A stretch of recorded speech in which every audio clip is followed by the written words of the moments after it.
Hello and welcome to the real top 10 of everything. Now, when I say everything, it doesn't mean everything. It just means, well, this is my top 10. And you're all going to have opinions and you're all going to go, blimey, put that at number 1? Well, that's what the comment box is for below. So let me know what your top 10 is. Drop a comment below. You can also like the video and you can also subscribe to the channel. So this top 10 is the top 10 Beatles songs. Now, I've loved the Beatles for many, many years. And when you think about how many songs they've done, which is over 200, to whittle this down to 10 is probably going to be really hard for me because I probably could do a list of 50. However, I'm going to be a little bit scrupulous here. And what I've done is I've just basically thought of the first 10 that comes to my head and then rearranged them. So this isn't probably a true accurate top 10, but it's near accurate. So let's see how we go. Let's start with number 10. And it's Get Back. The Paul McCartney written song that is basically the Disney Plus adventure. You know, the rooftop drama, you could say. The song that got played the most during the sessions. Well, this song for me really is great. And it's probably one of the last, near last, shall I say, decent songs that the Beatles conjured up. Number 9 is a B-side to Hey Jude. It's Revolution. Now this song is absolutely amazing. As soon as you put the needle on the record, and I'm going to say record because I'm a bit retro like that, that guitar riff at the beginning, that wow, it blows your mind away. Lennon's vocals are on point, and you know what? Forget about what you hear on the White Album. I mean, it's a good version. It's slowed down, but the single version is the best one.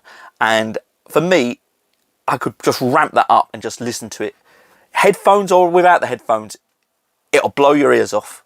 Number 8, Yesterday. All my troubles seem so far away. Now I'm stuck here in the attic telling you what my favourite top 10 is. Well, yesterday I wasn't in this loft, but Yesterday is a fine song. I mean, it is perfection. And to think that it was going to be called Scrambled Eggs because there was no title for it originally, this is an amazing song. It's well crafted, well written, and it's a very easy song when you think about it. It's lyrically, it's very easy, but it's a classic. And even to this day, Paul McCartney still plays it live. Number 7. Oh, a beautiful song from George Harrison, Something. Now, there is no words that I can say that will ever be bad about this song. It is beautiful. It is crafted excellent by George. It is just a beautiful song. There's nothing more that I can say. It's just very, very, very nice. And, you know, I think George at this time, by the time he wrote this, he was just coming out of his shell a little bit. And he was trying to make these wonderful songs. And he had some blinding songs in the last couple of years of the Beatles. And he did flourish. And he became a very good songwriter. Very underrated. But this song, whew, it blows your mind away. Number 6, Kukuku, I Am the Walrus. Or Am I the Eggman? Well, this song is yet again a B-side, but I just absolutely love it. Lyrically, it's beautiful in terms of weirdness. I could just listen to it, and you know, the first time I heard this, it was like, what is this? But the lyrics is what makes that song tick. It's weird, it's wonderful, it's pure Lennon. And number 5, and I've put another George Harrison one on the list, While My Guitar Gently Weeps. This is my favourite George Harrison Beatles song. Without a doubt, it is marvellous. Now, if you've heard it from the outset, when he does the slower version, and you bring it up to the normal White Album version that you hear every day, it is such a masterpiece. It is lyrically wonderful. And George Harrison here was at his, I would say at his best. Absolutely on point. Number 4, The Long and Winding Road. Now, I know a lot of people probably disagree with this, but for me, it does sum up like kind of a sad ending for the Beatles. It's almost like this is written about the breakup. Almost like, we've come a long way, lads. This is it. And when you think about it in that reflection of what they did from 1962, and you're listening in 1970, you know, what would have gone through your head at that time? You know, you just think of all those lovely memories that the Beatles had and what they did. And you just probably couldn't believe that they were ever going to split up at that point. It must have been horrific for the people that listened back in 1970. But now you listen back and you reminisce, and you could just picture it against so many Beatle moments.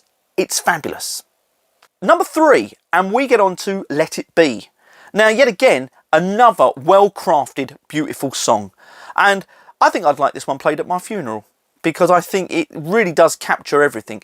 It's got the essence of what a funeral should have, but also it's got that choral outset. You know, it sounds really wonderful. It sounds like it's made for the church kind of thing. It's a very, very well written song yet again, and it definitely is one that I love a lot. So we get to the final 2, and number 2 is Hello Goodbye. The reason why I like this song so much is because it's so uplifting. It's very jolly, it's very uplifting, and it just gives you that sense of oomph. You just want to get up and dance to it. It's a very, very good song. One of my favourites. And yet again, it's a simple song, really, when you think about it. But it's just fun. It's just a fun song. And finally, we get to my number 1. Well, it is Hey Jude. Now, I know a lot of people's going to go, ooh, cringe at that, because it's so obvious that most people would probably pick Hey Jude. Well, I picked it mainly because I just have seen it in concert so many times with Paul McCartney doing it, that for me, it's grown on me over the years. It never was my favourite originally, but now it is my favourite. I love it because I think I've seen it live, I've seen the making of it, I've seen how it's progressed, and really, it's one of those songs that really started off the same at the beginning. It didn't really change, but it's just excellent. I just think it's got everything you need, and yet again, it feels quite uplifting. And the na-nas, I do agree with a lot of people, it does go on for too long, but you know, you can always fade it out or cut it off once you get past the first few na-nas, can't you? So there we are, that is my Beatles top 10. I'm sure you'll all have different opinions on that. Please put your comments in the below box and let me know what you think. Don't forget to like and subscribe. And from me, Robbie Real, that has been another Real Top 10.